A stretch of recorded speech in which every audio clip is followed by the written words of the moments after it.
Here are three signs that you are really doing the inner work. Now, we hear this term all the time now. I hope it doesn't get played out because it's a real thing that could really help a lot of us, including myself. Number one, you are no longer trying to suppress your feelings. I cannot tell you how much I've done that in the past. It looked like this. Whenever I would get mad or someone would disappoint me, I would just tuck it away and be like, you know what? Don't even think about it. Just go grind, go work, and not knowing that that suppression was turning into anger, rage, bitterness. I would isolate more and things like that. I've worked on that greatly to the point where when something starts to happen, don't suppress it, address it. Go talk to somebody about it.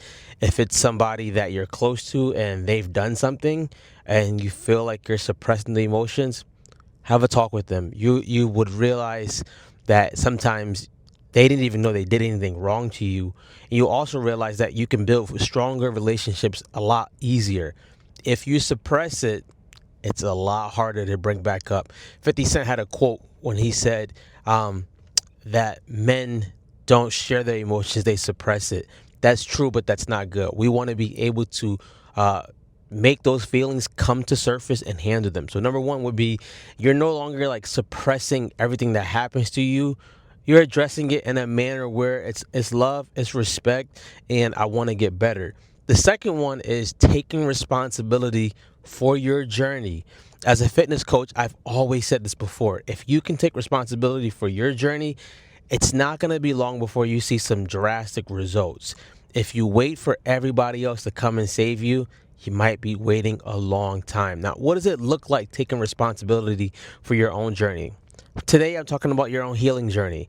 Finding out, hey, why am I not moving forward? Why am I not healing? What's actually hindering me? You can do that through journaling, finding out what are the things that keeps coming up? What are the things that keep stopping me? I've had that happen so many times.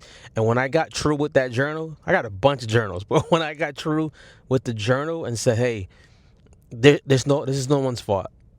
Yes, they did this to me. Yes, it happened because of them, but I have to take ownership from here on and be responsible for my healing journey. So that's another sign that you're really doing the inner work. Like you're taking responsibility for your journey. This is your life, not anybody else's. It's your life. Number three, I honestly would say you're accepting who you are as a person. Normally, we only accept that we're doing bad. I would say and challenge you to accept the good things about you. Yes, you might be fixing some things, you might be adjusting, but you also want to be able to accept what's good in me, like what's happening that's really good, what's happening that what growth is happening with myself. You're not just bad, you're not just fixing yourself and healing. There are some parts of you that's lovely, like Bill Weather said, right? It's going to be a lovely day. Think like that.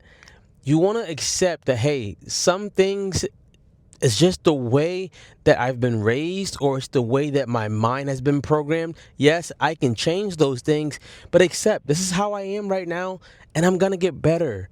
I say accept that rather than fight yourself, because as soon as you start fighting yourself, that's when it's going to turn into this ugly journey which we don't need.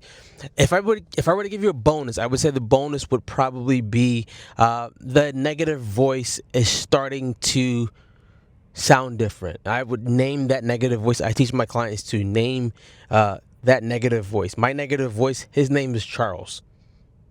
I don't know why I named him Charles, but it's Charles. And every time I try something new, every time I try to go into an uncomfortable area or do something in an uncharted territory, Charles wants to talk. So I started talking back to Charles. Charles, you might be right, but we still gonna do this. Are you coming? Either if you're coming, I'm gonna put you in a chokehold. Either way, if you're coming with me, you're gonna quiet down. And I started realizing that I could also create an inner voice that was positive. I call that inner voice Jeff. Yo, you got this. You can do this. It may take some time, growth mindset, but we got this. Those are my signs to let you know if you are really doing the inner work, and I hope you are. Be great.